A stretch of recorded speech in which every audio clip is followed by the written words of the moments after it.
ناظرین، جیسا کہ آپ جانتے ہیں غزوہ بدر رمضان المبارک 2 ہجری میں وقوع پذیر ہوا تھا۔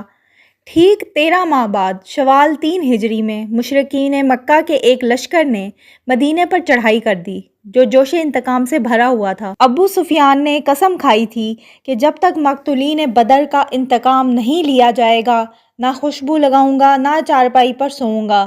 اس طرح اس 1 سال کے دوران ہندہ کا جو حال رہا ہے وہ بھی ناقابل تصور ہے، جس کا باپ مارا گیا، چچا مارا گیا، بھائی مقتول ہوا۔ یہ ہندہ ابو سفیان کی بیوی، عتبہ کی بیٹی اور حضرت ابو حذیفہ رضی اللہ عنہ کی بہن تھی۔ ہندہ بھی فتح مکہ کے موقع پر ایمان لے آئی تھیں۔ بہرحال اب جو لشکر مدینہ پر چڑھ دوڑا تھا وہ 3000 جنگجوؤں پر مشتمل تھا۔ قریش میں اپنے اور اپنے حلیفوں کی جو ممکنہ قوت اور طاقت جمع کر کے لا سکتے تھے وہ لے کر میدان میں آ گئے۔